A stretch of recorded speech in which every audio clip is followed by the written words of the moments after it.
Hello everyone there. For those who don't know me yet, my name is Fernando Lanza. I'm Argentine and I've just returned home after a 4-month trip to Peru. Today, I'm really happy to share with you the definitive travel guide to visit Machu Picchu. And I will be showing you all the information I could gather in my 4 visits to this wonder of the world in an organized, dynamic and detailed way. As I've mentioned before, I'm going to make this guide as dynamic as possible, and it's good to know that on YouTube you will find the video divided into chapters, and it will let you choose among the different topics of interest in a quick and easy way. One last piece of information that I want to give you is that in the configuration tool at the bottom right of the screen, you will have the possibility to enable the automatic captions provided on YouTube in any language available. Without further ado, I invite you to share with me the definitive guide to visit Machu Picchu. Intro and off we go.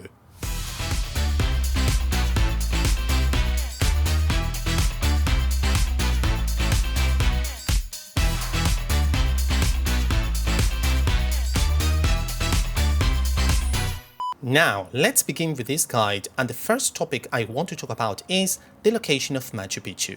Machu Picchu is the most famous archaeological site of Peru, where you can visit the remains of the main city of the ancient Inca Empire. You can only reach this place from a small town called Aguascalientes, also known nowadays as Machu Picchu Pueblo.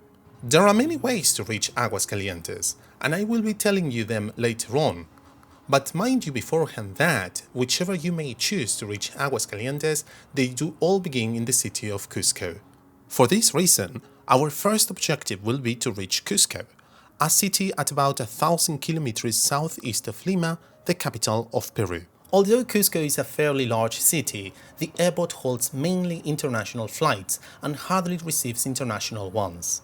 For this reason, you are very likely to arrive in the country via the Jorge Chávez International Airport, which is located right in the city of Lima. Once you land in Lima, you can take a connecting flight to Cusco that costs between $100 and $150, and it takes you an hour and a half. If not, if you want to spend less money, you can do it by coach, on a journey that takes you 22 hours but costs only $50. In case you want to do this journey by bus or coach, I would suggest you to do it either via Cruz del Sur or Siva, which offers very comfortable sleeper coach services. As a second stop to this guide, let's move on straight to the requirements to enter Peru. Regarding immigration requirements that are demanded to foreign travelers, Peru is a country that does not have major difficulties in terms of visa application or vaccination issues. However, as each case might vary, below the description of the video I'm leaving you the link that will direct you straight to the official migration page of Peru. And this way, you will find out the specific requirements they will be asking each of you depending on your nationality. Once in Peru, it is not mandatory either you have any accredited medical assistance service.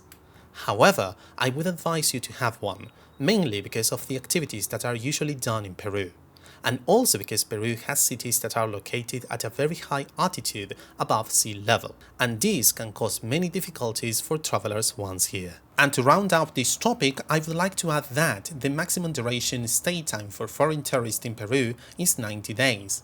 But mind you that if you might need to overstay for any reason, you will not have any problems and you will only have to pay a daily fine of $1 for each day that you have stayed there. In my case, as you can see in this receipt, I ended up staying 17 more days, but as the law provides, I paid the fine and I was able to leave Peru without major difficulties. Now I want to share with you some quick general information about Peru that I think it's worth knowing.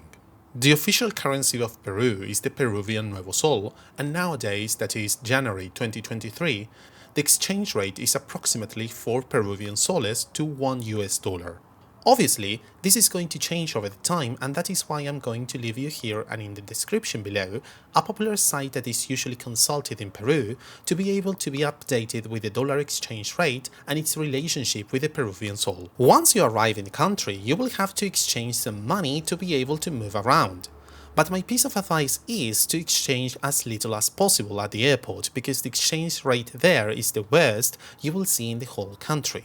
Once in a town or city, you will find a currency exchange booth or shop, so I advise you to exchange some money because you will definitely find better exchange rates. Talking about languages, the official languages of Peru are Spanish and Quechua, which is an ancient language.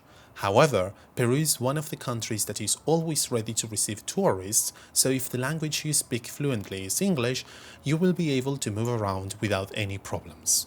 Peru, unlike other countries, does not have the 4 weather seasons as we generally know.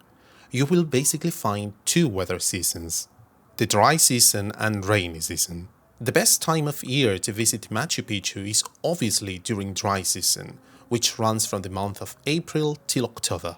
From November onwards and until the month of March, the rains will be longer and heavier, and although you will be able to go to Machu Picchu, I do believe that you will end up not making the most of your visit to this marvelous country. In Peru, the electrical voltage is 220 volts at a frequency of 60 Hz.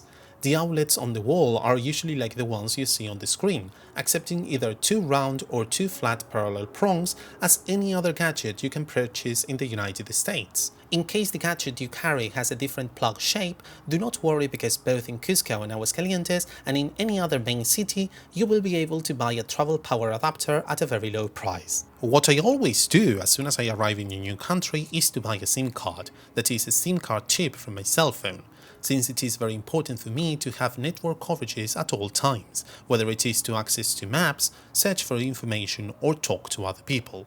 In Peru, there are basically 4 cell phone companies, but the one that many people recommended to me the most is Claro, which usually offers much better services in those areas that are furthest from the big cities. It is also good to tell you beforehand that as soon as you arrive in the city of Cusco, the best area to stay will be near the Plaza de Armas of the city.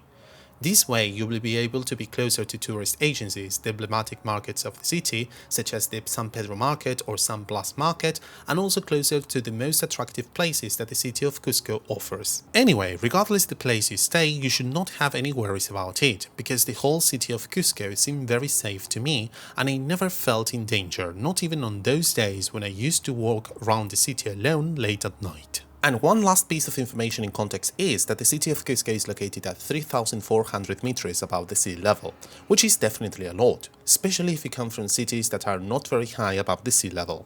This means that it is very likely that when you arrive, you may suffer from altitude sickness, also known as soroche.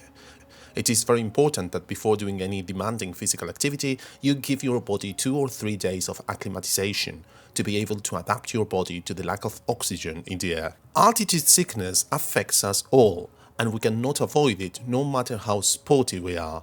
So don't underestimate it and take it easy. The symptoms that altitude sickness can generate are severe headaches, vomiting, dizziness, among others. To ease these symptoms, the best remedy is to get some coca leaves and either chew them or make a hot infusion. You can also buy some pills for altitude sickness at any pharmacy, for example Soroche pills, made of herbs that have a wide range of therapeutic effects that will help you feel better. Something that it's very useful to avoid altitude sickness is drink plenty of water. And since I'm talking about water, I want to recommend that if you have to drink water just from the tap, always boil it before drinking it, because tourists from abroad are not used to this water and makes us feel sick.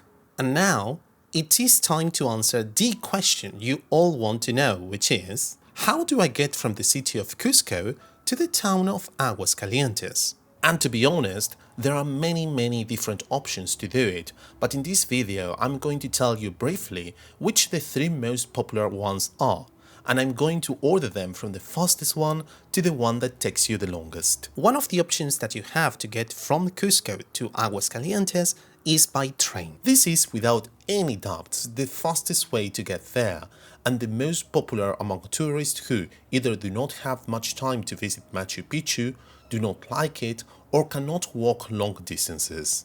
The good thing about this option is that in less than 2 hours you will reach Aguascalientes and without any major physical effort. On the other hand, the downside of this option is the price, since the tickets can cost between $70 to $500 per journey depending on the level of comfort and services you wish to hire. Another negative aspect of this option is that you will miss a lot of the adventure and the touch of nature that, of course, you would have it if you chose one of the other ways to get Aguascalientes. There are only two train companies that offer this service: Inca Rail and Peru Rail. The truth is that both of them offer similar services at a very similar cost. As I could find out, Peru Rail is a little more focused on local tourists, that is to say Peruvians, while Inca Rail focuses a little more on foreign tourists. In the description of this video, I will be leaving you the webpage of these two companies, so that you can compare them by yourselves. Also, up here in the cards, I'm going to leave you the link to the video of my adventure going from Cusco to Aguascalientes by train, invited by the Inca Rail company. The second option that I want to share with you to get from Cusco to Aguascalientes is the famous hydroelectric route. This route is also one of the most popular among tourists who want to visit Machu Picchu, mainly for two reasons. The first one is due to its low cost, and the second one because it requires very little physical effort. To make a long story short, it is simple. In the city of Cusco, any transportation service will take you by van on a 6-hour journey to a stop called Hydroelectric Station. Once there, you will start the walk to Aguascalientes on a path that follows the route of the railway tracks. This walk covers a little more than 13 kilometers on a completely flat land, and it usually takes you between 2 and 3 hours. The good aspects of it are, first of all, the price, because without any doubts, this is the cheapest way to get to Aguascalientes. And for example, for less than 100 soles, you will be able to go to Aguascalientes and return to the city of Cusco. As a second positive aspect, I must admit that the walking journey from Hydroelectric to Aguascalientes is a beautiful experience to live, and it also has many beautiful landscapes, and if you do not carry a heavy backpack, it is definitely an enjoyable path. But as negative aspects of choosing these modalities, first I have to tell you that this journey will take you a long time, because you will begin the way to Cusco at around 6 in the morning and you will be getting to Aguascalientes between 5 and 7 in the afternoon. I mean, it will take you about 12 hours just to reach Aguascalientes, and that really seems a lot to me. As a second negative aspect, I think this route is really hard if you want to do it by truck or van, both because of the height at which you will be traveling and also because of all the curves and the bad conditions of the road. And to make matters worse, the landscape that you can see along the way is not worth it. Some piece of advice that I can give you is that if you are going to choose this way to get to Aguascalientes, first do go to a pharmacy and get some medications that can relieve dizziness and nausea. Actually, on the way to go, I felt very bad, but on the way back, after having taken this pill, I really didn't have any problems at all. In case you want to know about this route in a more detailed way, up here in the cards I will leave you the link for the complete adventure on my way to Aguascalientes by the hydroelectric route. The third most popular option to reach Aguascalientes from the city of Cusco is to do it completely on foot, on a path that runs between 4 or 5 days through the mountain, passing through different towns and cities. Although there are a lot of different ways to do it, only two of them are the most popular ones, and I'm going to explain them right now. The best route to get to Machu Picchu on foot is the famous legendary Inca Trail. This route has a main positive aspect that it goes through a lot of sacred places of the Inca culture. However, for reasons of maintenance and preservation of the Inca Trail, the annual number of tourists allowed on this route is very limited, and it has several consequences that, in my opinion, are negative. First of all, this tour must be done only with tourism company. That is, you cannot do it on your own. Secondly, the price of this tour is very high, between $500 and $600 per person.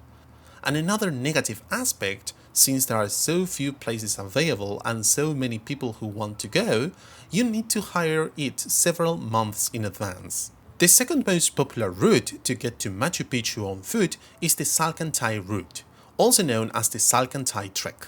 Personally, this is the route I choose to get to Machu Picchu, and I really loved whatever I saw, experienced, and everything I learned during those 4 days walking. If you choose this route, the positive aspects is that you can do it with a tourist agency for less than half the price of the Inca Trail, but you can also do it the way I did it, on my own, and I spent less than $100. Of all the ways I did to get to Machu Picchu, there is no doubt that the Salcantay route was my favorite, and with all my heart I recommend it, mainly to those people who are adventurous and like life in the mountains. The way to Machu Picchu all along the Salcantay route has awesome places to view and is totally safe. Here on these cards above, I will leave you the video of my complete adventure along with a step-by-step guide, day by day, so you can also do the Salcantay route without a tourist company and without the need to camp. Now I want to tell you a few things about Aguascalientes, also known as Machu Picchu Pueblo, a hyper-mega tourist place where you will be able to find absolutely everything. Aguascalientes is a town that personally I really liked it a lot. Not only for its tranquility, but also for the privileged environment in which it is located, as well as the river that crosses it in the middle, and that makes this town very special. I would really like to suggest you where to stay in Aguascalientes, but I think it would be a bit of a waste of time because we all have different preferences regarding this topic. For this reason, I'm just telling you that. First of all, let me tell you that I have never seen a town with so many accommodation facilities before. For this reason, if you want to save money, it would be good if you did not book your accommodation in advance, since Booking or Hostel World tend to have much more expensive prices and quite high commissions. Some piece of advice is to go to Aguascalientes without reservation, and as soon as you arrive, walk around the city and find somewhere to stay, which will be easy, and without any problem you will find a place at a cheaper price. The second thing I want to suggest you is that, wherever you choose to stay, avoid one thing: the train tracks. Try to stay as far from the train tracks as you can, because it really works almost 24 hours a day. And every time it passes by, it blows the horn, rings the bell, and it makes the rooms of the accommodations nearby shake and tremble.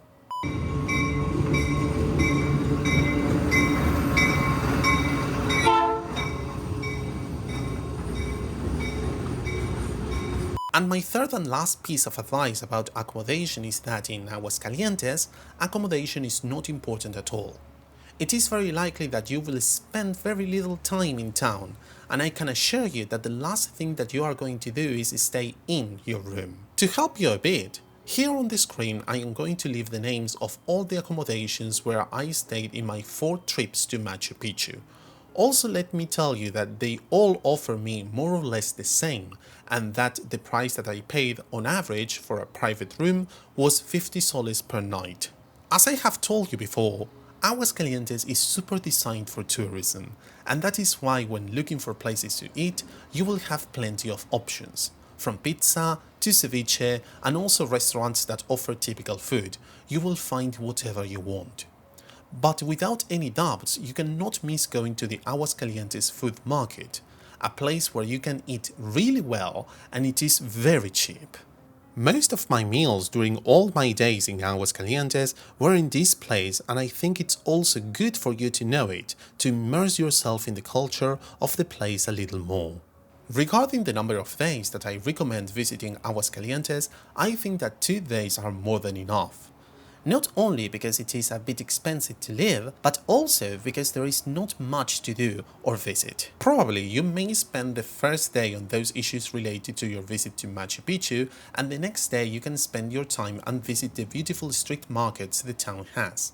And though everything is much more expensive than in the other markets, it has products and souvenirs of Machu Picchu that you can only find there. That same day, you can also take the opportunity to visit the hot springs of the town, an ideal place to relax before heading back to the city of Cusco. You can also go for a walk around the town, mainly to visit for a while the central square of Aguascalientes and the beautiful bridges that will allow you to cross the town from side to side. Now, let's move on to the chapter that I think it's the one that will add the most value to the video, and that is the entrance tickets to visit Machu Picchu. And I mean it, at least me, because before visiting this wonder of the world, I had no idea that when buying the ticket, I would have to choose one specific ticket among 4 available to buy. Once I decided that I wanted to visit Machu Picchu, I visited the official web page to buy my entrance ticket, and I found this surprise/disappointment. And I say disappointment because the truth is that the information I found there about each of the tickets was poor. Just maps with weird lines which I did not understand, and honestly, I was a little afraid of not choosing the best circuit for me to visit Machu Picchu. Because, let's be honest, we might likely go to Machu Picchu only once in our lives, and surely we will be anxious to make the most of our visit to this place. And it is because of that uncertainty that I went through that I finally decided to buy all 4 tickets, to be able to show them in detail one by one, and you could make your own decision, but with plenty of concrete information and not a handful of maps that are not clear at all. But let's start from the beginning, which is, how do you buy your tickets to Machu Picchu? And the answer is simple. Although there are a lot of ways to buy these tickets, it is best to do it through the official Machu Picchu website, since it will be the safest and cheapest way to get your tickets. It is also good for you to know that those 4 tickets do not have the same price, and that the prices will depend mainly on whether you are Peruvian or foreign, and also how old you are. Before I start with the description of each of the tickets, I want you to know on my YouTube channel you will find one video for each ticket available, where I will share my early adventures and I will give you my opinion about the positive things and the negative things of each of the tickets available. Therefore, as I speak, I am going to leave you the link up here on the cards so that you can see the complete video of each of the tickets. The first ticket is that of the Yacta Machu Picchu, and it is the most popular among tourists mainly for 2 reasons. First of all, because it is the ticket that gives you most access to the places inside the Yacta Machu Picchu, that is, inside the citadel of Machu Picchu. And secondly, because it is the ticket that requires the least physical effort. And I say it is the ticket in which you will be able to see more places, because if you buy it, you will be able to visit almost 100% of the ancient Inca archaeological site. On the other hand, it is the one that requires the least physical effort, since, with the exception of some steps at the beginning of the journey, the rest of it does not show or offer any physical difficulty, since it is mainly flat. And this is something that does not happen with the other 3 tickets, that do involve going up to the top of different mountains. The name may confuse you because it says circuit 1, 2, 3 or 4. This does not mean that you will have to choose among those circuits. It means that with this ticket, you will have access to tour circuits 1 and 2, which are, in my opinion, the most interesting ones, and that depending on the time of your entrance ticket, you will have to leave Machu Picchu either from circuit 3 or from circuit 4. So keep cool, do not worry, because you will not have to choose anything. I believe that in circuits 1 and 2 lies the reason why this ticket is the one that people demand the most. In circuit 1, you will go through the most beautiful panoramic points of all Machu Picchu, and it is here where you will find a place called the Guardian's House, and where you will be able to take the best photo of all Machu Picchu. And why does it happen in this place? Because you are going to have a really privileged angle, neither too high so that Machu Picchu is too far away, as it happens when you climb a mountain, nor too low so that you cannot get to appreciate all the immensity of this place. After circuit 1, you will get to circuit number 2, which is literally going through inside the entire old citadel. After circuit 2, it will be time to leave Machu Picchu, either from circuit number 3 or from circuit number 4.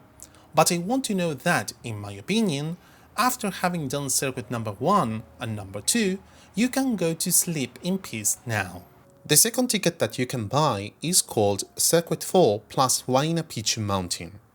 And as with all the other tickets that have a hike over the mountain, the first thing you will have to do once you enter Machu Picchu is to go straight to the mountain to begin the climb to the top. The Huayna Picchu Mountain, from the 3 most important mountains that surround Machu Picchu, is the most beautiful one, and in my opinion, it has the best panoramic views. I like hiking this mountain a lot because it offers many ups and downs. It has quite adventurous moments, and although it has had some difficult moments, it is the type of hiking that I like the most.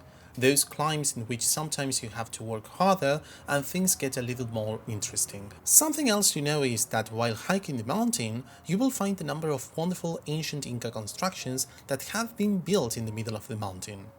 This is because that is the mountain where the Incas used to do all the religious ceremonies. You will also come across some awesome panoramic sites where you will be absorbed by the immensity of the place and you will have the chance to take an incredible photo. After visiting the mountain, you will be able to tour circuit number 4 of the Inca Citadel, which is basically the outer and lower side circuit that will take you back to the exit of Machu Picchu. Really, in my opinion, this circuit does not go through any interesting places as the other 3 circuits do. As a conclusion of this ticket, I can tell you that, in my opinion, of the 3 mountains that are available, this is one of the best panoramic views, and I would dare to say that it is the only one that it is worth climbing. Now secondly, and already talking about the second part of the tour, that is to say Circuit 4, I think that this is where this ticket compensates for all the good things that climbing the Huayna Picchu mountain has. And I mean it because it is in the uninteresting part of Circuit 4 where this ticket falls very short, and where you would be missing out unbelievable places that you will have to access to with the other tickets. I have the feeling that the administrators of Machu Picchu are well aware of all the positive things that visiting Huayna Picchu has, and they did not want to include very good places within the Inca Citadel as well, maybe to compensate a little for the level of all the tickets. The third ticket available that you will be able to buy is called Machu Picchu Mountain plus Circuit 3, and it is with this ticket that you will be able to make the way up to the top of Machu Picchu Mountain, also known as Old Mountain. In addition to having access to this mountain, this entrance ticket will also allow us to walk through circuit number 3 of the ancient Inca Citadel. First of all, you will have to go up to see Machu Picchu Mountain, the highest mountain in the area, which is above 3,000 meters above sea level. Regarding the difficulty of the way up, I have to admit that it was really hard to reach the peak of this mountain. The steps seemed too steep, as if I were climbing never-ending stairs to heaven. After walking an hour and a half or 2, you will reach the top of the mountain. In my opinion, a very small place for the number of people you will see there. There was no need for me to stay too long. First, because of the noisy crowd I met there, and secondly, because the citadel of Machu Picchu could barely be seen in the distance, and only in those moments when the clouds decided to move and release the vision. Once at the bottom of the Machu Picchu mountain, you will have the opportunity to sightsee circuit number 3 of the ancient Inca Citadel. The good thing about this circuit is that you are allowed to access a place where you will be about to take the classic photo of Machu Picchu. And I say about because although this viewpoint is not located at the same height as the House of the Guardian of Circuit 1, it is located a little lower. However, I think that this panoramic point is the second best place to take the picture of Machu Picchu. Circuit 3 is also interesting because it goes through many interesting places within La Llacta, such as the Inca's house, the sacred doors, and even a very mysterious pit that called my attention. As personal conclusions from this ticket, I think that all the effort involved in climbing up Machu Picchu mountain, which is really a lot, is not worth it due to its few benefits, that is, panoramic views of Machu Picchu that are very far away, and very little space at the top where you will be surrounded by many people. Secondly, and getting closer to the last part of the tour, I think that buying this ticket makes sense. As I told you before, after the Machu Picchu La Llacta ticket, I think this is the next one regarding to the best panoramic views of the Citadel. So about this part of the ticket, that is to say that about ticket number 3, I was really satisfied. And now we come to the last ticket available to buy, which is called Circuit 4 plus Huchuy Picchu Mountain. And let me tell you beforehand, it is the one I like the least of all the tickets available. After buying this ticket, the first thing you will have to do is to climb the Huchuy Picchu Mountain, which is located on the left side of the Huayna Picchu Mountain, and it is also the lowest of them all. This means you will reach the peak without any difficulties in less than 20 minutes, and as a consequence of it, this is the mountain with the least panoramic views of the entire citadel of Machu Picchu. After visiting the Huchuy Picchu mountain, you will be able to tour around circuit number 4, which, as I explained in the Huayna Picchu ticket, In my opinion, it is the least beautiful of all, and it is the only one in which you will miss all the best panoramic points of Machu Picchu. As a personal conclusion of this ticket, I think it is the one that I would suggest you the least, mainly because you are going to miss almost all the best places inside the citadel of Machu Picchu in exchange of just climbing up the smallest mountain of all that is not going to add any value to your visit to Machu Picchu. Finally, I want to share my final conclusions about all the tickets and give you some suggestions. Honestly, I love the ticket that covers the complete Llacta Machu Picchu, and I was deeply convinced that visiting all the corners of the city was much more worth it than going up one of the 3 surrounding mountains to have beautiful panoramic views. However, after having hiked the Huayna Picchu mountain, the truth is that it has an astonishing beauty, and I find myself in the need of telling you that, as much as possible, do go up to see the Huayna Picchu mountain, because it is unique. So I think that here the question that you should all ask to yourselves is, how determined are you folks to see the most beautiful mountain in all of Machu Picchu, but considering the fact that you will have no chance to visit the Inca Citadel and maybe miss the best panoramic views? Obviously, the answer to the question depends on your own, but in my case, the answer is an absolute not. I would not be willing to give up all the beauty that I get if I visit Machu Picchu Llacta to know that Huayna Picchu mountain, no matter how beautiful it were. For this reason, and to finish with the conclusions, I will show you here what for me is the ideal solution, and I do know it's a little more expensive, but the reason is that you will surely go to Machu Picchu only once, and that's why one will make the most of this visit and not miss anything. What I would do if I had only one opportunity in life to visit Machu Picchu is to buy 2 tickets. The first one to the Huayna Picchu mountain early at around 8 or 9 in the morning, and I would also get the ticket for the Llacta Machu Picchu to do it about more or less 4 hours after the Huayna Picchu mountain. This way you can enjoy the best of both tickets and living a complete experience. But I will give you one last piece of information which may sound obvious. Of course, these 2 tickets are the ones with the most demand, and especially Huayna Picchu, which does not have many available tickets per day, is the one that sells out the fastest. So if you want to buy either one of these 2 tickets, I suggest you plan your visit to Machu Picchu quite in advance in order to buy your tickets with plenty of time. To end this chapter, I'm going to give you some specific information about the tickets that I think it's very important for you to know. You buy the ticket for 1 day and a specific time of entry. From that moment on, you will have 1 hour to get in. That is to say, if for example my entry time is at 8 in the morning, okay, I will be able to enter Machu Picchu between 8 and 9, neither before nor after. Now, what is the best time to choose to visit Machu Picchu? It is a complex question because there are many aspects to consider.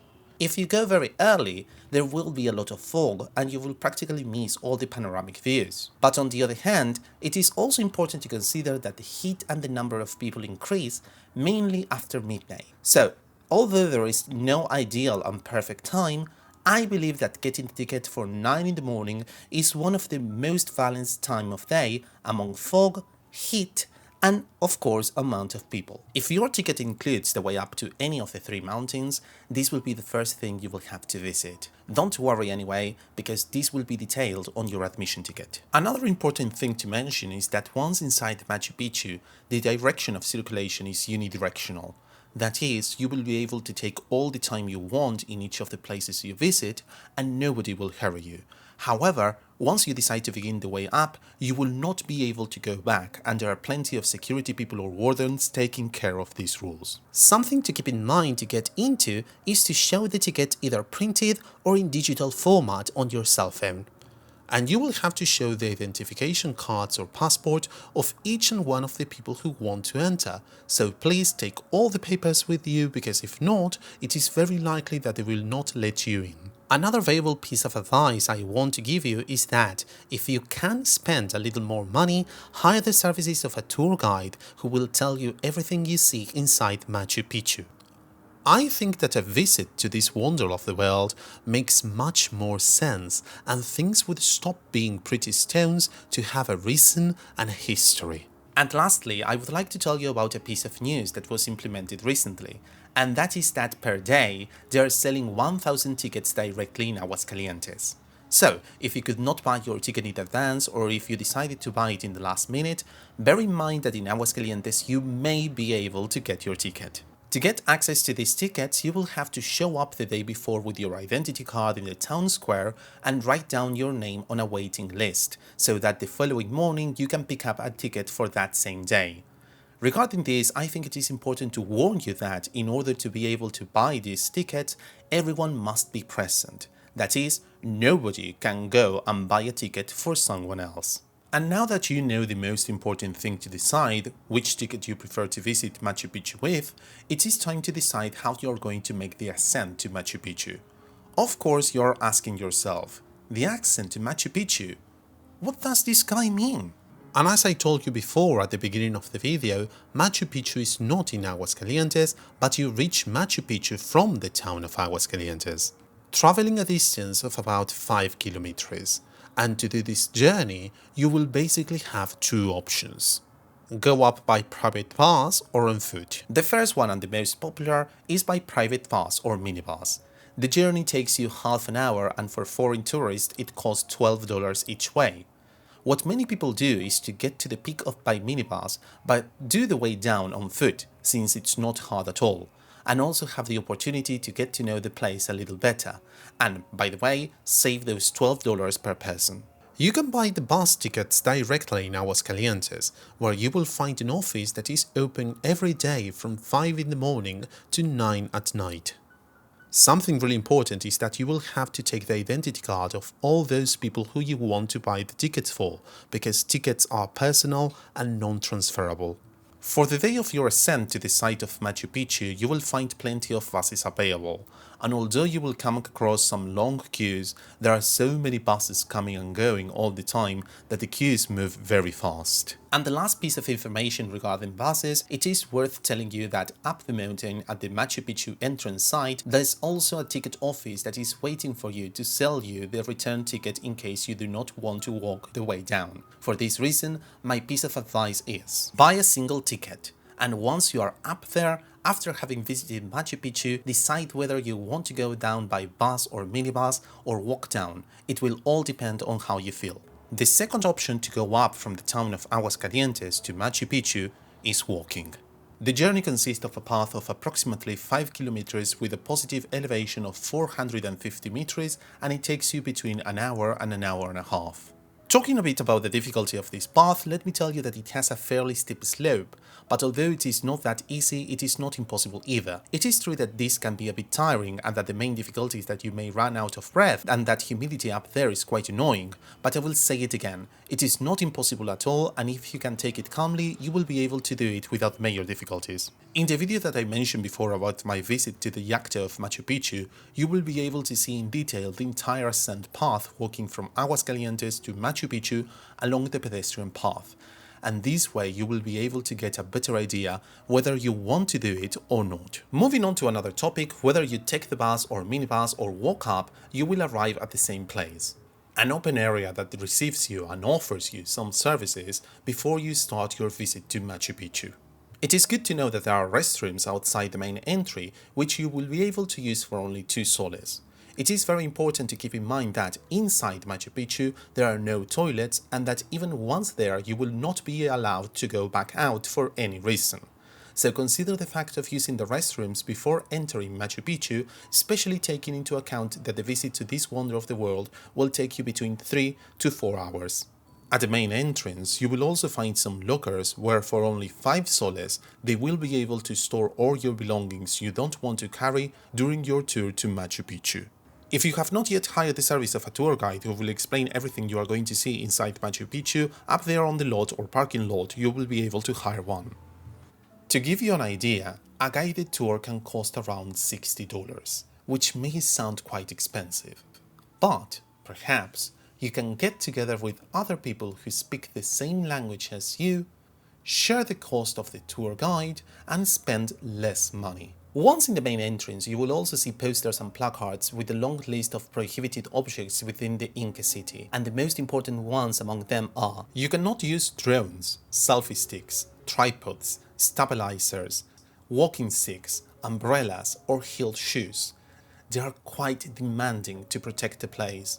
And also among the ordinary prohibitions you cannot carry around firearms, drugs, knives and alcohol. And although you are not allowed to carry along some food with you, nobody checks your backpacks when you enter, so that if you want to take some fruit or a snack, something that is not too big, you will have no problems. Please do not forget your duties. Take care of the place, and if you produce any waste, do not leave it there. And one last piece of advice to make your visit to Machu Picchu more enjoyable, I suggest you carry the lightest backpack possible. Mainly because you will not need much there. The very essential I suggest you to take is a mosquito repellent. No doubt about it, because you can't imagine how stingy those small mosquitoes are. They are really killers, and in a blink of an eye, they will bite you completely. Also a good sunscreen, a hat, a cap or something to protect yourself from the sun, mainly at midday, and a light water resistant jacket, because in those places with that weather condition you never know when it might start to rain. In case you are interested, I'm going to leave you up here on the card the link to the video of what I took to my 4-month trip to Peru, where I will show you absolutely everything I brought, so that it can be of help when it is time to pack your luggage. And with all this information, we are getting to the end of the Machu Picchu guide. And as an extra bonus, as a gift, I also want to share with you what tourists can do in the city of Cusco, mainly to make the most profit of your visit. The fact is that Cusco is huge and there are many things to do, not only visiting Machu Picchu. Among the things that I like the most are the Vinicunca Mountain, the Mountain of the Seven Colors and the Red Valley. Two unbelievable places with awesome landscapes and incredible colors. I also recommend the majestic Humantay Lake, which you cannot miss. You should visit the Nevado Ausangate, which is truly impressive, and if you like mountain life as much as I do, you will love it. Another main attraction in Cusco is the Sacred Valley, which includes the towns of Ollantaytambo, Pisac and Maras, among others. There is also a very safe place, a place I trust a lot, that I highly recommend you so that you can do bungee jumping, which is literally jumping from a very high place while attached to a long piece of rubber tied around your ankles. In this place, apart from doing bungee jumping, you can also do something called slingshot, which is a kind of catapult that they throw you into the air as if you were Superman and you fly off, and it's really impressive. Finally, the fact is that Cusco is huge and it is much more than a gateway to Machu Picchu. To give you an idea, of the 107 days I was in Peru, I spent 67 in Cusco. For all these reasons, I want you to know that I'm working on the definitive guide to visit Cusco, which is not ready and has not been published yet, but very soon I am going to leave it up here on the card so that you can complement it with this guide and this way get the most out of your visit to Peru. Finally, I want you to know that I remain at your entire disposal for any questions you may have. You can leave them here in the comments below. Or you can even talk to me through a private Instagram message, which I will answer mainly because I know that it is often very difficult to plan a trip like this one, with so little or confusing information that is available in the internet. So I'm really offering with all my heart that if you have any doubts or questions, do write to me, and I will be more than happy to help you, so that you can make your dreams come true and visit Machu Picchu. And now that we are close to the end of the video, I don't want to leave without first asking you that if you like what I do and how I show it, consider subscribing to my channel, leave your comment and click the like button. All of these things, these interactions are very important for the YouTube algorithm, and it would be of great help for me so that this guide can be seen by more travelers who also want to know this wonder of the world. And that was all for today. I hope you enjoyed this guide as much as I did, and I really hope you find this guide very useful. Thank you for watching the video until the end. I send you a big hug and I hope to see you in the next adventure. Bye!